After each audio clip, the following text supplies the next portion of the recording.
Del libro de Hechos que leímos hace unos minutos. Vamos a ver aquí algo que no hemos visto anteriormente en el libro de Hechos. Vamos a ver dos ejemplos de individuos que en el primer siglo estuvieron expuestos al ministerio de Juan el Bautista muchos años antes, pero que no conocían del trabajo redemptivo de Jesucristo. Si usted recuerda esto, Juan el Bautista vino el que iba a presentar a Jesús como el Mesías, que él fue elegido por el Señor para anunciarle a la nación de Israel que venía el Mesías, elegido por el Señor para llamar a la nación a que se arrepintiera en anticipación de la llegada del Mesías. Uno de sus seguidores del que leemos en Hechos 18 era un hombre llamado Apolos. Nosotros leemos que este hombre había oído de Juan el Bautista que Jesús era el Mesías, pero eso era todo lo que él sabía acerca de Jesús. Aparentemente él nunca había oído acerca de la muerte de Cristo en la cruz, de su resurrección, de su ascensión al paraíso y de cómo había llegado el Espíritu Santo bajo todos los creyentes de la iglesia. En efecto, él no siquiera sabía que la iglesia existía. El otro ejemplo que nos menciona Lucas son 12 hombres, los cuales habían entendido el mensaje de Juan y ellos habían entendido esa enseñanza y ellos entendieron que el bautismo en agua como una expresión simbólica de un corazón que se ha arrepentido en la anticipación de la llegada del Mesías. Pero por alguna razón ellos nunca oyeron a John identificar a Jesús como el Mesías. Ahora, lo que estamos viendo en estos versículos en el final de Hechos 18 y el principio de la Hechos 19 es cómo el Señor reveló la verdad de sí mismo por medio de Juan el Bautista a estos discípulos. Pero la pregunta que estamos enfrentando cuando leemos esto es por qué fue que Lucas incluyó esta información en el libro de Hechos. Después de todo este libro es la historia de cómo el Evangelio se empezó a distribuir desde un pequeño pueblito en el llamado Jerusalén por todo el Imperio Romano hasta llegar a la misma capital de Roma. Y en este proceso de esparcir el Evangelio, Lucas nos dice cómo el Señor estaba usando a esta gente para construir su iglesia, salvando gente judía, samaritanos y gentiles. Y cuando vemos esto, es que ellos son sus testigos y cómo menciona a Judía y cómo trae a todas estas naciones como un solo cuerpo de creyentes y los pone como todos a ellos en un solo cuerpo, no como tres diferentes ramas. Una de las grandes verdades acerca de la iglesia de Jesucristo es de que Él trae a todos como una iglesia, como unifica a todos en Cristo como su Salvador. Sin importar de las diferencias culturales, educacionales, económicas o su lenguaje nativo, todos son bienvenidos y recibidos a la familia en el cuerpo de Cristo. Y durante este ministerio, el apóstol Pablo se esforzó en expresar la unificación entre todos los creyentes que creen en Cristo. Note esto como Pablo enfatiza esto en Efesios 4, de 4 al 6. Él dice, solo hay un cuerpo y un solo espíritu, así como han sido llamados a una sola esperanza en su llamamiento, hay un solo Señor, una sola fe, un solo bautismo, un solo Dios y Padre de todos, quien es sobre todos, a través de todos y en todos. Y ahora la razón por la cual Pablo estaba tan motivado para establecer la unidad entre todos los creyentes, y esto lo hizo una y otra vez, para que usted sepa, este no fue un incidente único, él lo hace una otra vez porque Pablo sabía que este era un problema que podría existir en la iglesia de esos tiempos, porque los creyentes judíos y los creyentes gentiles usualmente tenían un problema unos con los otros porque sus diferencias culturales eran muy grandes, al mismo como los samaritanos, que es una mezcla de creyentes judíos y gentiles en los cuales sus ancestros no soportaban, no toleraban unos a los otros y evitaban llevarse bien o tener relaciones unos con los otros, aunque vivían todos en la misma nación de Israel. Y aquí vemos que cuando los samaritanos empiezan a entrar a la iglesia, yo me estoy diciendo que empiezan a haber muchos problemas que potencialmente podrían darse al lugar. Y ahora, conociendo de esta fricción que existía entre estos diferentes grupos, nosotros vemos uno de los mensajes principales del libro de Hechos es cómo estos tres grupos, judíos, samaritanos y gentiles, no solamente que todos podrían ser salvos por la gracia de Cristo y fe en Él, pero que una vez que eran salvos, ellos podían venir todos unidos a formar un solo cuerpo en Cristo, una sola iglesia. Esto no era que tenían que ser tres ramas diferentes, tres iglesias diferentes basados en su grupo étnico o de dónde venían. Uno para los judíos, uno para los samaritanos y otro más para los gentiles. Pero más bien era una sola iglesia que estaba formada por judíos, samaritanos, gentiles y los cuales todos confiaban en Jesucristo para su salvación. Y uno de los modos de que el Señor hizo esto bastante claro es cuando trajo el Espíritu Santo a cada uno de estos grupos con el propósito de enseñarles a ellos que lo que habían experimentado era la misma salvación, que lo que ellos habían entendido como la salvación y conocido era la misma salvación, era el mismo Cristo para todos. Y ahora todos estaban en la misma iglesia. Así que vemos, por ejemplo, en Hechos 2, nosotros leemos cómo el Espíritu Santo vino y bajó sobre 120 judíos en la iglesia de Jerusalén en el día de Pentecostés. Y después nos movimos a Hechos 8, cuando los samaritanos oyeron acerca del Evangelio por medio de un hombre Felipe, el cual era un creyente en Cristo. Y algo que hizo que era bastante inusual de estos samaritanos, cuando él vino en fe al Señor, él hizo algo bastante inusual. Él no les dio el Espíritu Santo a estos new samaritanos creyentes hasta que los apóstoles judíos vinieron con ellos de Jerusalén, testificaron con ellos y entonces el Espíritu Santo descendió sobre ellos. ¿Y por qué lo haría de este modo? Él lo hizo de este modo porque él quería que demostrarle a los samaritanos creyentes y a los judíos creyentes que ellos eran los mismos y que no eran dos grupos diferentes, pero solamente uno, que no era uno judío y uno samaritano. Y eso es por lo que vemos nosotros en capítulo 8:14, que dice: y cuando los apóstoles que estaban en Jerusalén se enteraron que los samaritanos habían aceptado la palabra de Dios, les enviaron a Pedro y a Juan. Estos al llegar oraron por ellos y recibieran al Espíritu Santo, porque el Espíritu Santo aún no había descendido sobre ninguno de ellos, solamente habían sido bautizados en el nombre de Jesús. Entonces Pedro y Juan les impusieron las manos y recibieron al Espíritu Santo. Usted ve, este era el modo en el que el Señor se estaba asegurando que los creyentes judíos en Jerusalén entendieron que los samaritanos estaban incluidos en la iglesia de Cristo al mismo modo que ellos y no eran considerados diferentes miembros. Todos eran los mismos en una iglesia. Ahora es muy importante que nosotros entendamos esto con claridad. Y cuando usted ve que es importante entenderlo para que la gente vea que no era el modo usual en el que la gente recibía al Señor. Normalmente en el momento que el individuo recibía a Jesús por medio de fe, en ese mismo momento llegaba el Espíritu Santo en su vida. Es lo que vemos en Romanos 8:9. En el cual dice: sin embargo, ustedes no viven según la carne, sino según el Espíritu. Sin el Espíritu de Dios mora en ustedes. Si alguno no tiene el Espíritu de Cristo, no es en él. Ahora, déjeme que le explique esto para que usted entienda. Yo sé que es algo que es un poco complicado, pero quiero explicárselo a ustedes.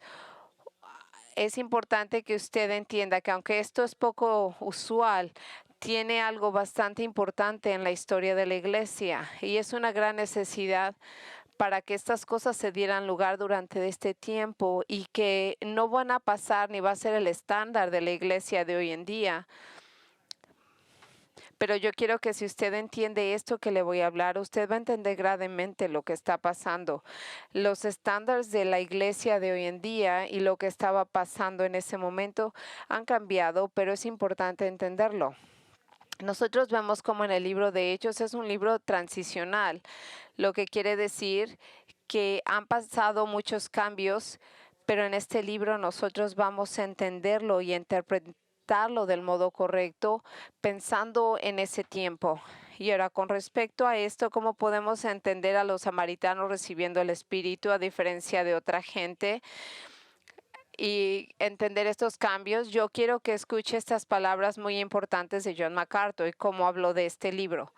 En el principio, de principio a fin del libro de Hechos, hay transiciones que se están dando al lugar, cambios se están cambiando, se están dando lugar de un momento a otro. Está el viejo pacto y ahora el nuevo pacto.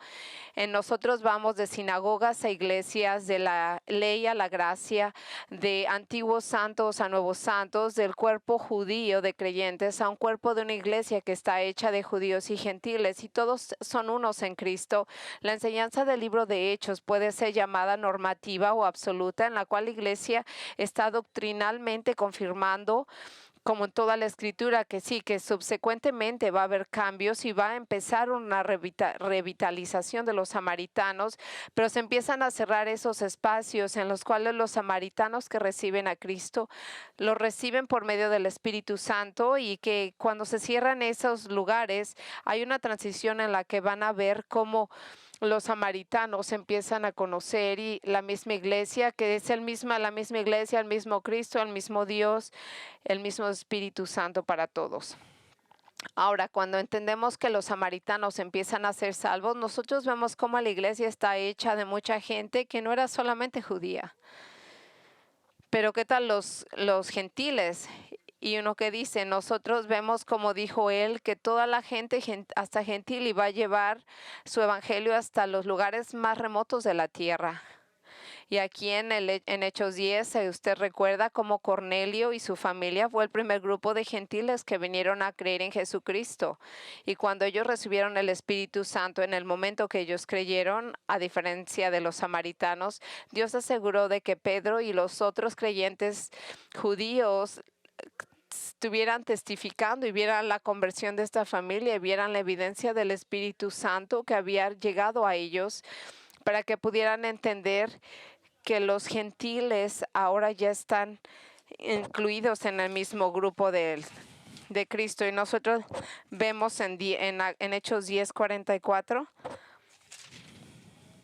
Dice, y mientras Pedro estaba todavía hablando, al Espíritu Santo descendió sobre los que escuchaban el mensaje. Los defensores de la circuncisión que habían llegado con Pedro se quedaron asombrados del don del Espíritu Santo, y que se hubiera derramado también sobre los gentiles, pues los oían hablar en lenguas y alabar a Dios. Y entonces Pedro respondió, ¿acaso puede alguien negar el agua para que sean bautizados a estos que han recibido el Espíritu Santo, lo mismo que nosotros?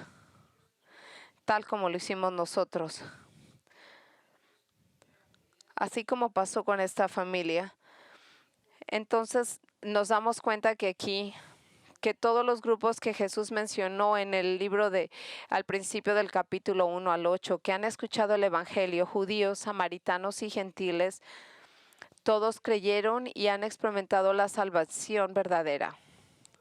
Y el Señor ha hecho abundantemente claro que al darle a cada uno de este grupo el Espíritu Santo en su momento, todos incluían a la misma iglesia, y que no era gente que estaba fuera de esta iglesia, no era como ciudadanos de segunda clase, que había el grupo salvo judío y el samaritano y la rama de gentiles judíos. No, era ser cristianos, era Jesucristo, con todos los tres grupos formando una sola iglesia, bajo la autoridad de Jesús. Y entonces nos regresa a un pasaje de la Escritura que leímos, que nos está hablando de estos discípulos de Juan el Bautista. Y la pregunta es, ¿por qué Lucas sintió la necesidad de decirnos acerca de estos hombres que vinieron a conocer la verdad de Jesucristo más tarde? Escuche con atención. Bueno, porque nos da la oportunidad de entender que este mensaje que estamos oyendo lo encontramos en el versículo 6 al 9. en el cual dice, y cuando Pablo puso sus manos sobre ellos, el Espíritu Santo descendió y todos empezaron a hablar diferentes lenguajes y a profetizar. Lucas intencionalmente incluye la salvación de estos hombres y la experiencia cuando recibieron el Espíritu Santo, tal como lo hicieron los judíos, samaritanos y gentiles en ese tiempo, para que ellos pudieran entender claramente, nosotros también, que estos hombres, estos discípulos de Juan el Bautista, también eran parte de la iglesia. Ahora están incluidos en nuestra iglesia, son iguales y valiosos como cualquier otro creyente. ¿Y por qué es tan importante que nosotros entendamos esta verdad? Al mismo que Apolos y estos 12 hombres que eran miembros de una iglesia, porque estos dos grupos de individuos de los que estamos hablando tenían una categoría muy única acerca de los santos del Antiguo Testamento. Ellos creían en Dios y ellos creían en en el antiguo pacto antes de que Jesús inaugurara el nuevo pacto con su muerte. Así que ellos eran salvos y redimidos como cualquier otro creyente, pero lo hacían bajo la ley del Antiguo Testamento. Ellos necesitaban conocer la verdad acerca de Jesucristo, que usted no tenía que ser salvo una y otra vez. Usted estaba incluido dentro de la iglesia y eso era porque usted creía en Cristo y en su labor. Y usted ve que ellos eran lo mismo que cualquier otro creyente dentro de esa iglesia. Aquí hay algo que usted debe de entender y claramente. No mucha gente piensa en esto, pero es importante que usted sepa esto y que lo conozca, que aunque Juan el Bautista está mencionado en el Nuevo Testamento, él realmente él no pertenece como un profeta del Nuevo Testamento, él realmente es un profeta en el Antiguo Testamento, porque en el Nuevo Testamento realmente no empieza hasta la muerte de Jesús. Y eso fue lo que empezó el nuevo pacto, la muerte de Jesús. Y vemos nosotros que todos los profetas y todos los que llegaron ahí, él dice que Juan el Bautista era un nombre que culmina el viejo pacto o el Antiguo Testamento. Y esta es alguna de la gente que nosotros queremos entender, que esta gente que estamos hablando como Apolos, ellos estaban expuestos a lo que predicó Juan el Bautista, en el cual identificó a Jesús como el Mesías, pero era todo lo que ellos sabían acerca de Jesús, porque ellos habían oído acerca de Juan, que el Mesías estaba por venir y su identidad, pero lo que ellos no conocieron era que su identidad era Jesús. Ellos creían en eso, ellos sometieron al bautizo de Juan y se arrepintieron, porque ellos creían con certeza lo que Juan estaba hablando acerca del Mesías, sin importar si ellos sabían quién era el Mesías o no. Ellos eran salvos como cualquier otro santo del Antiguo Testamento. Pero ¿cómo fue que eran salvos? Porque ellos confiaron que el Señor iba a perdonarlos de sus pecados por medio del Mesías. No entendían los detalles todavía de quién era. Ellos eran salvos en anticipación por el Mesías que iba a venir. Y ellos no entendían bien los detalles de lo mismo, pero ellos creían en ese Mesías. Entonces, la enseñanza de Juan el Bautista aplica bajo el Antiguo Testamento, porque Jesús no había llegado a la cruz, vivían en el mismo tiempo, pero no entendían la verdad. Así que cuando ellos entendieron que Él vino, murió por sus pecados y fue levantado de entre los muertos. Y eso es precisamente el porqué de estas historias están incluidas en el libro de Hechos, para enseñarnos que una vez que alguien, ya sea judío, samaritano, gentil o creyente del Antiguo Testamento, viene a Cristo, Dios lo recibe a Él bajo su iglesia. Todos son bienvenidos a esa iglesia, todos están incluidos, siempre y cuando hayan confiado en Jesús por su salvación. Y esto tiene una implicación tremenda para nosotros hoy, porque la iglesia de Jesucristo es una iglesia que tiene que ser una iglesia inclusiva, en la cual tiene que ser formada de gente que cree en Cristo y que a lo mejor sea lo único que tengan en común porque son tan diferentes, pero aún así son una sola iglesia en Cristo. Son como una familia, como cualquier otro creyente, sin importar las distinciones. tenemos que llevarnos bien los unos con los otros y amarnos los unos a los otros. Así que esta mañana vamos a conocer esta gente, estos dos tipos de santos del Antiguo Testamento que vivieron en un tiempo muy único en la historia, en el cual su salvación la tenían, pero no tenían el entendimiento claro acerca de la verdad de Jesucristo, de que Él era el Mesías. Y hay un grupo de 12 hombres que tampoco habían conocido quién era el Mesías, así que yo sospecho que alguno de ustedes está creyendo. Aparte de la conocimiento de que toda la iglesia está formada como un grupo, y ahora yo me pregunto, ¿cómo puede ser que este pasaje de la Escritura es relevante para nosotros si eso ya no existe para nosotros? Vamos a ver cómo el pastor Steve va a aplicar este versículo para la vida. Bueno, aquí les voy a decir, le va a sorprender que para nosotros este versículo es relevante, porque nosotros podemos aprender de este estudio muchas cosas, y una de esas lecciones es la necesidad que nosotros tenemos de ayudar a otros que tienen un entendimiento muy limitado en Cristo, que vengan a un entendimiento completo y a la salvación en Él. Usted ve, ninguno de esta gente de los discípulos de Juan el Bautista tenían un entendimiento completo, pero nosotros conocemos a muchos individuos en nuestra vida que tienen un conocimiento limitado acerca de Cristo y saben algo de Él, pero no entienden toda la verdad acerca de Cristo. Ellos tienen una información limitada acerca de Él, lo que es la salvación genuina, Ellos necesitan a alguien como usted, como yo, que venga con ellos y que les explique y les dé el entendimiento de cómo pueden ser salvos. Usted ve mucha gente la gente que vamos a estudiar ahora, de cómo fue salva bajo el antiguo pacto. Ellos creyeron que el Mesías iba a venir, pero la gente de ahora que también tienen el mismo entendimiento, ellos saben algo de Cristo, de su resurrección, pero ellos necesitan tener un entendimiento más claro y ver si ellos son como la gente de ese entonces, que hay gente que no es salva, que no ha entendido bien lo que Cristo hizo en la cruz y el significado de su muerte y de su resurrección. Así que ellos ponen su fe en Cristo. Esto es lo que vemos en Hechos 4 al 12. Y en ningún otro hay salvación, porque no hay otro nombre debajo del cielo dado a los hombres en el que podamos ser salvos.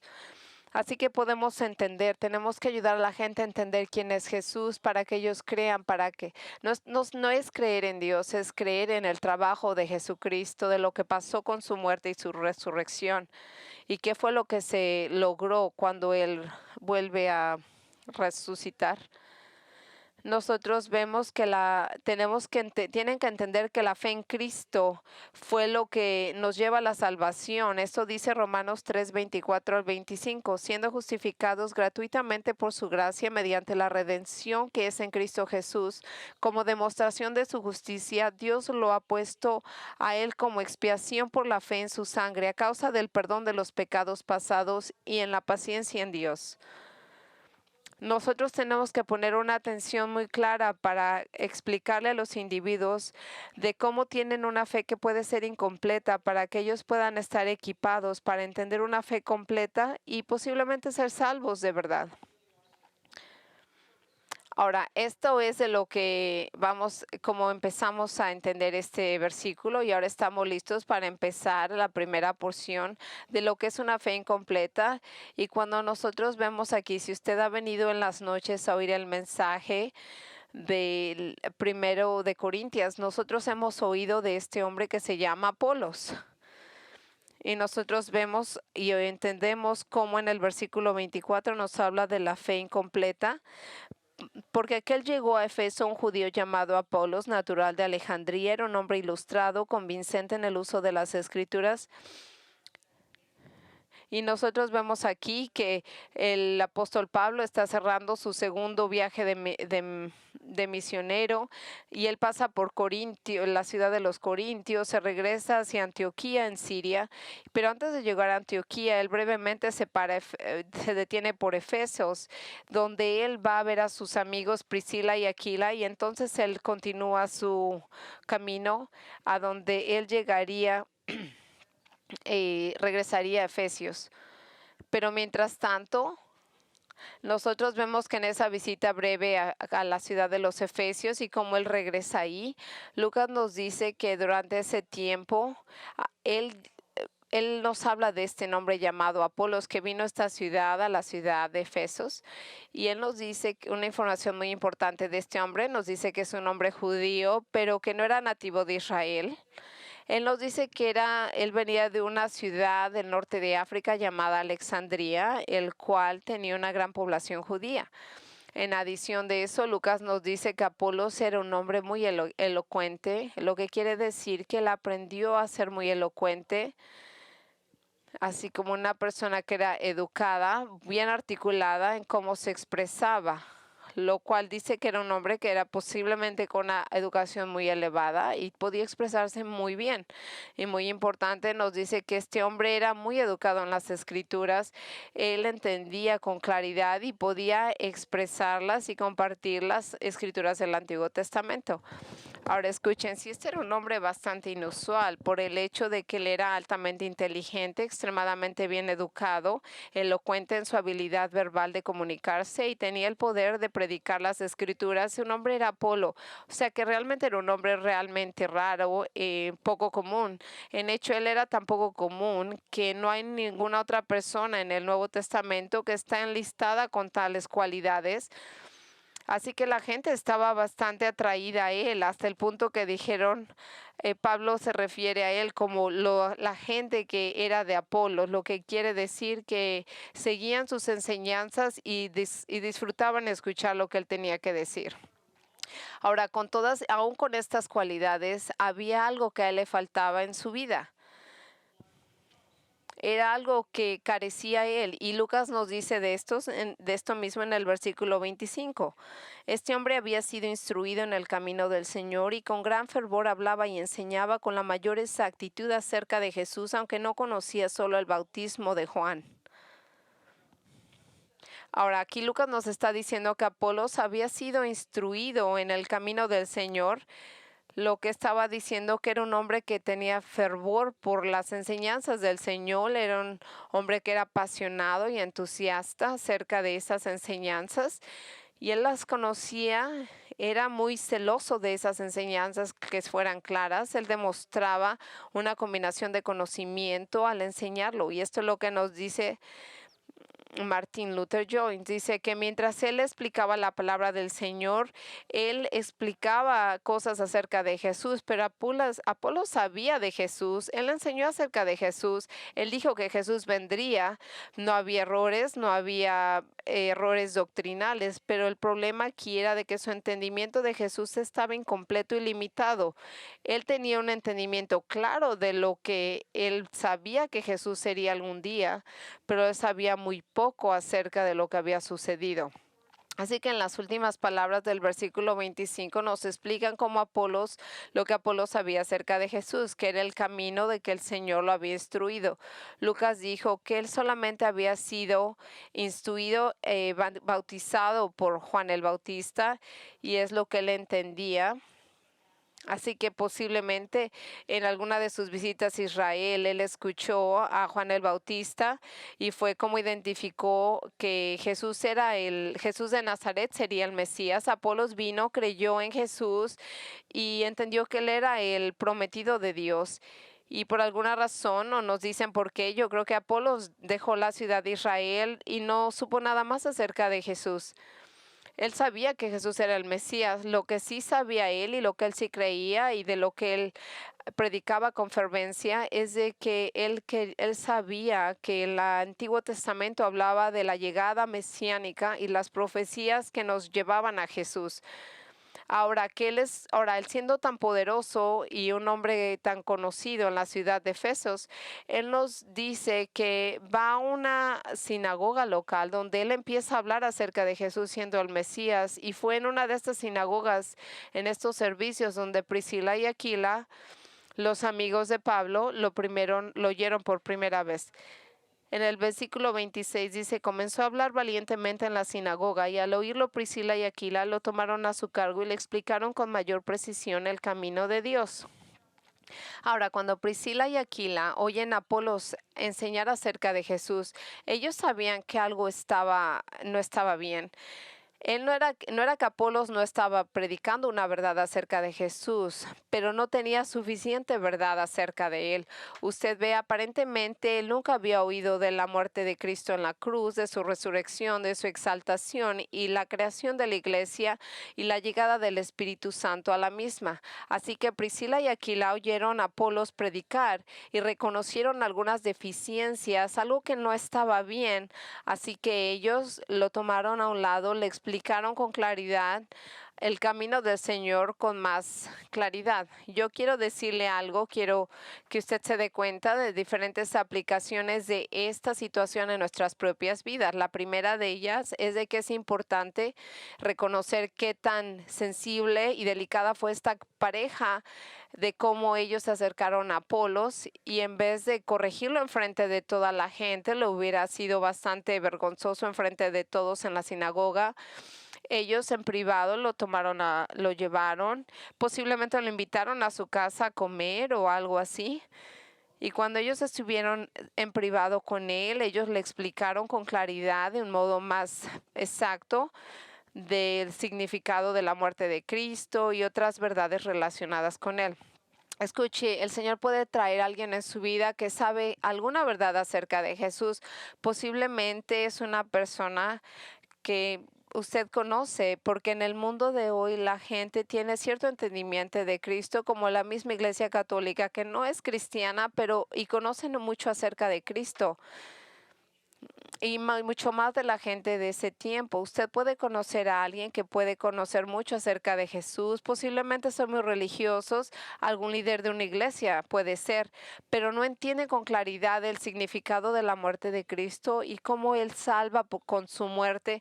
Usted, si conoce a alguien así, es muy importante que usted tenga la actitud correcta de cómo acercarse a ellos y explicarles el Evangelio, porque si usted no lo hace con suavidad, no lo van a escuchar. Sea amoroso, tenga respeto, sea cuidadoso cuando usted explica estas verdades teológicas a una persona. Algo más que estoy viendo que es importante es cómo el Señor usó esta pareja para llevar a Apolo a entender la verdad.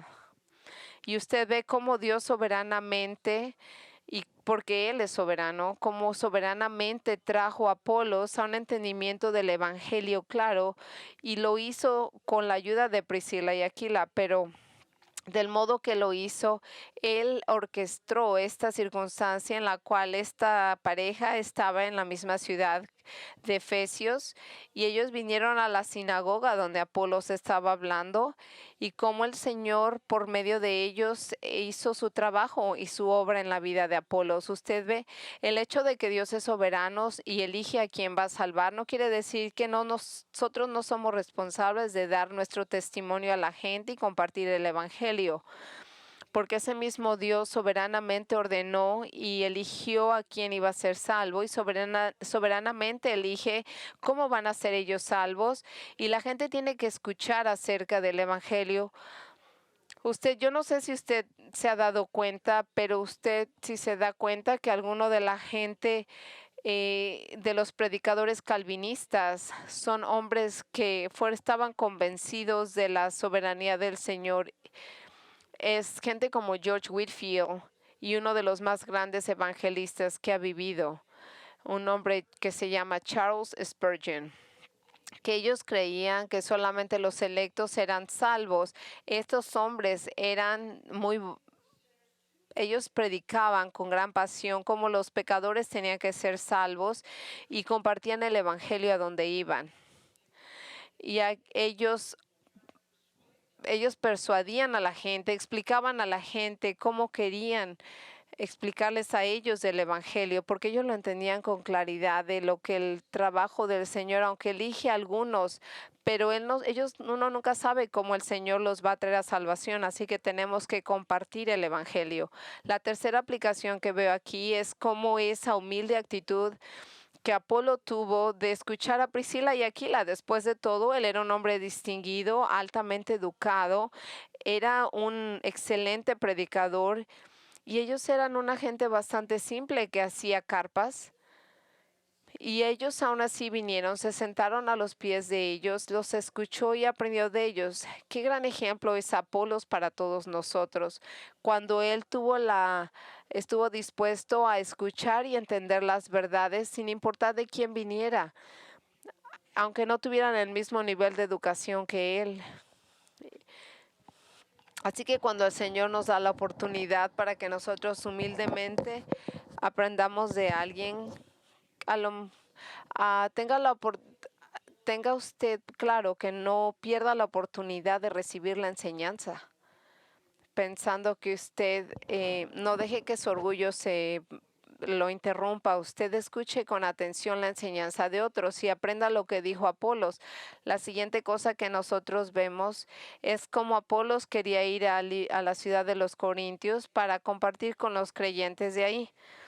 Así que con Apolos quería pasar a Acaya, los hermanos lo animaron y le escribieron a los discípulos de allá para que lo recibieran. Cuando llegó, ayudó mucho a quienes por gracia lo habían creído, pues refutaba vigorosamente en público a los judíos, demostrando por las escrituras que Jesús es el Mesías. Ahora usted ve cómo Lucas cierra esta porción de la vida de Apolos al decirnos que él venía a un entendimiento claro de Cristo y de su evangelio, y Apolo ahora quería compartir y ayudar a los creyentes en la ciudad de Acaya para enseñarles de la verdad. Y entonces la gente de ahí escribió incluso a estos creyentes para que recibieran a Apolos, y cuando Apolo recibió, para que los creyentes en la ciudad de Corintios pudieran entenderlo y ellos pudieran venir, y la gente que no era salva y entendieran que Jesús era el Mesías. Y aparentemente vemos que Apolo se llevó a mucha gente, tuvo debates con ellos y él era elocuente, era educado. Así que efectivamente pudo demostrar que Jesús era el Mesías prometido. Así que Apolos realmente ganó todos los debates que tuvo.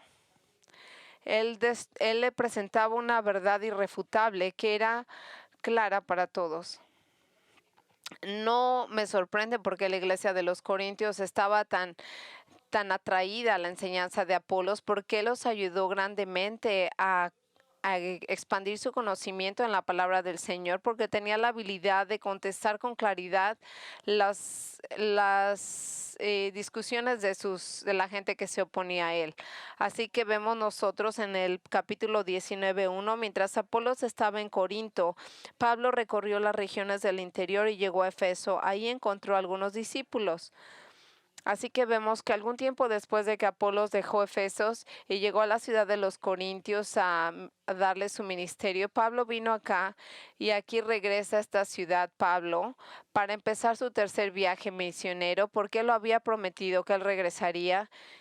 Y entonces aquí vemos cómo él viene y empieza a conocer a estos hombres a los cuales los conocemos como los discípulos. Ahora, cuando usted escuche la palabra discípulo, no quiere decir que estos son discípulos de Jesús. Discípulo quiere decir es un estudiante o alguien que está aprendiendo.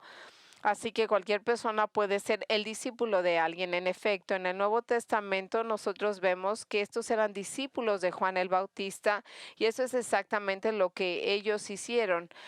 En el versículo 2 dice, ¿recibieron ustedes al Espíritu Santo cuando creyeron? Les preguntó. No, ni siquiera hemos oído hablar del Espíritu Santo, respondieron. Entonces, una vez que Pablo conoció a estos hombres, estos 12, reconoció que algo no estaba bien. Él no podía entender que ellos eran discípulos de Jesús porque ellos tenían una deficiencia, había algo que les faltaba en su teología. Ellos clamaban ser creyentes, y les preguntó con claridad, ¿ustedes han recibido el Espíritu Santo cuando creyeron?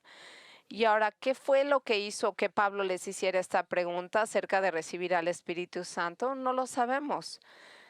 Pero yo creo que había algo que lo que ellos decían o hablaban que no estaba claro. Y esto es muy importante que entendamos este principio porque todos los cristianos tienen que tener un entendimiento básico de Cristo y de su muerte en la cruz. Podemos estar en desacuerdo con muchas cosas, pero si alguien no cree que la salvación es por Jesucristo solamente por medio de su muerte en la cruz, posiblemente no son cristianos. Tenemos que reconocer esto con claridad. Porque así les pregunto, déjeme que le diga, también es importante que uno tiene el Espíritu del Señor dentro de nosotros y el mensaje básico de la salvación tiene que haber evidencia cuando nosotros lo recibimos de la presencia del Espíritu Santo en nuestras vidas. No es solamente lo que creemos del Señor, pero es cómo nos comportamos. Debe de haber cierta realidad, cierta fruta. Cuando el Espíritu de Santo llega y vive dentro de nosotros, cambia nuestra vida. No hay cierta cosa de que yo profesé la salvación, pero no hay realidad, no hay fruta en mi vida, no hay evidencia de que yo amo al Señor y que Él vive en mi vida. Yo sigo siendo la misma persona. No, por eso fue lo que habló Pablo en los Gálatas 5 del 22 al 23. Pero el fruto del Espíritu es amor, gozo, paz, paciencia, benignidad, bondad, fe, mansedumbre, dominio propio. Contra tales cosas no hay ley. Así que nosotros entendemos que todos estamos a diferentes niveles, pero estas virtudes deben de ser evidentes en nuestra vida si somos creyentes, y si no son, posiblemente usted tiene que cuestionar como lo hizo el pastor Pablo. Cuando tú crees, ¿tú recibiste al Espíritu Santo? Porque si usted creyó con realidad, el Espíritu Santo habita en usted y usted tiene esa evidencia en su vida. Ahora, aparentemente Pablo, dándose cuenta de que estos discípulos carecían del entendimiento acerca de Jesús, sintió la necesidad de preguntarles si ellos habían o no recibido al Espíritu Santo cuando creyeron. Él tenía cierta sospecha de que que no lo habían hecho, porque él estaba hablando. Él no quiere decir que ellos no creían que el Espíritu Santo existía. De lo que él está hablando, el Espíritu Santo, que es la tercera persona de la Trinidad, él les está preguntando, porque Juan Bautista habló del Espíritu, pero les está preguntando, ¿usted sabe que el Espíritu Santo ha llegado? Y ellos no tenían conocimiento alguno. Entonces ellos no sabían que Él llegó el día del Pentecostés y que habitaba en todas las personas que habían recibido a Cristo como su Salvador y vivían todos en su cuerpo como una iglesia. Y así que una vez que él entendió que ellos no tenían esta enseñanza acerca del Espíritu Santo, entonces él viene y les dice a ellos, entonces, ¿qué bautismo recibieron? Y ellos dicen el bautismo de Juan. O sea que estos hombres habían recibido el bautismo de arrepentimiento que les había dado Juan el Bautista en anticipación de que venía el Mesías. Pero se fueron de Israel antes de que Juan identificara a Jesús el Nazareno como el Mesías. Así que estos hombres realmente no entendían todavía menos que Apolos en ese tiempo, porque ellos no sabían del nombre de Jesús y de algún modo lograron, por alguna razón, no entendieron la buena nueva de Jesús y todo lo que estaba asociado con él. Así que una vez que Pablo reconoció que estos creyentes del Antiguo Testamento no estaban familiarizados con Jesús, solamente entendían a Juan el Bautista, entonces procedió a darles el entendimiento acerca de él.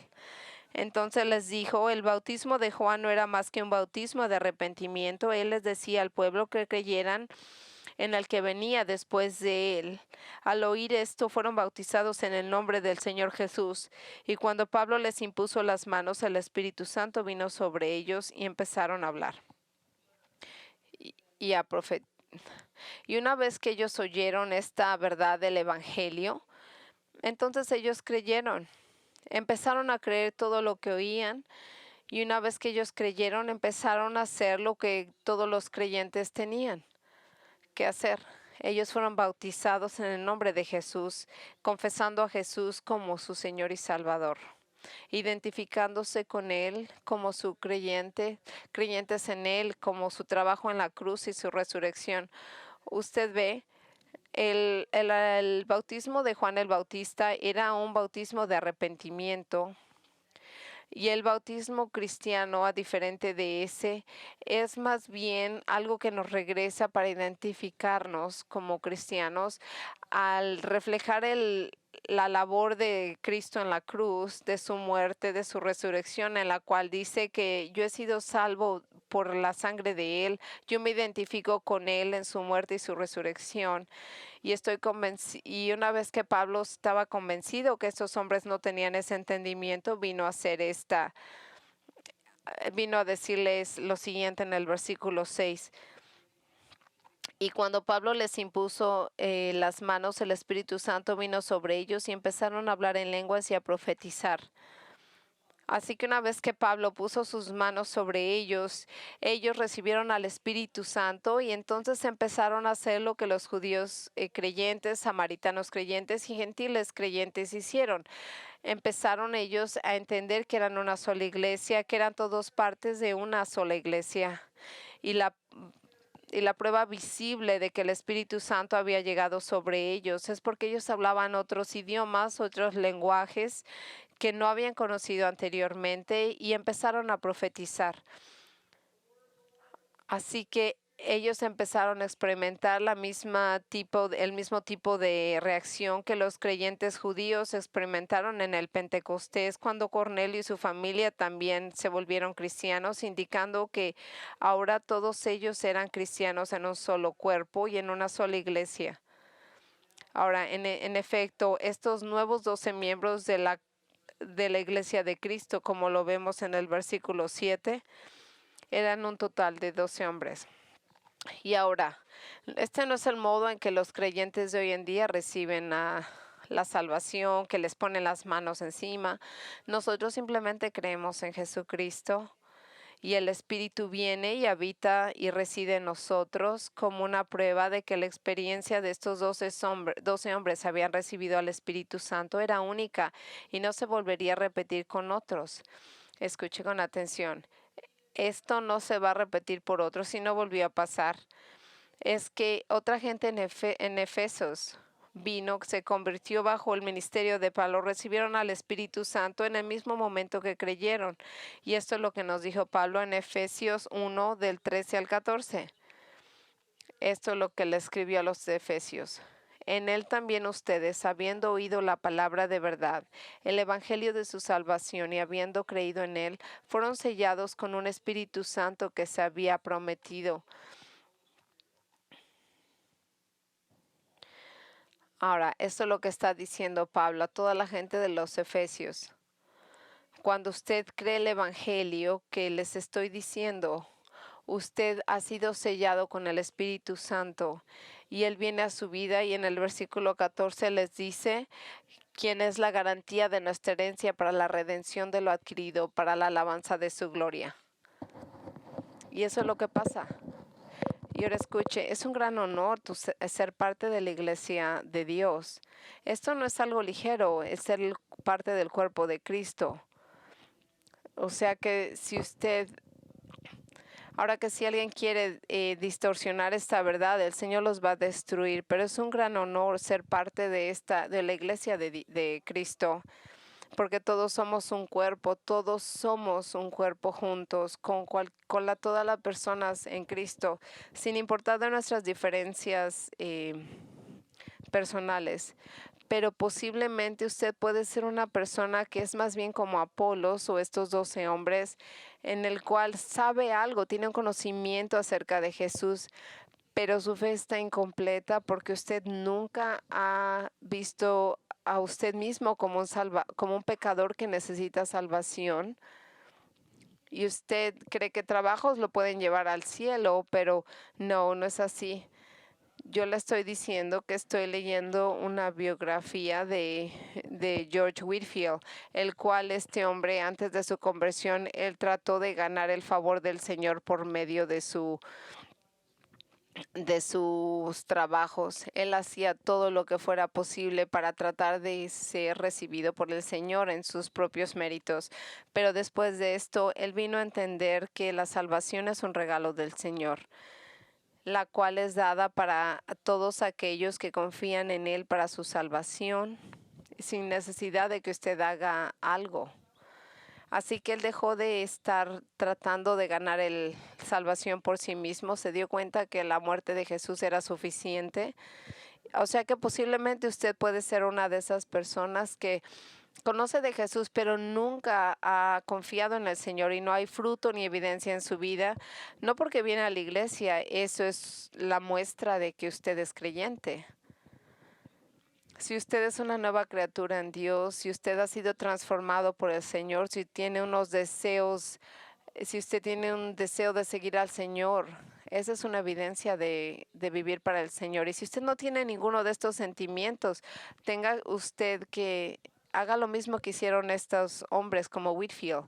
Confíe en el Señor, no lo haga mañana, hoy es el día de su salvación. El Señor lo ha convencido, el Señor le ha abierto el entendimiento de que usted venga a Jesucristo. No se trata de ser religioso, si usted ha venido mucho a la iglesia, si usted cree que sabe mucho, usted tiene que venir a Él para ser salvo. Oremos. Padre, te queremos agradecer por este increíble y algo inusual pasaje de la escritura. A veces puede ser medio difícil de que lo entendamos, pero puede ser fácil el darnos cuenta que nosotros sabemos mucho de ti. Hay mucha gente que te conoce de ti, pero no ha confiado en ti. Que yo oro que este sea el día de salvación para ellos, de que puedan compartir con otros.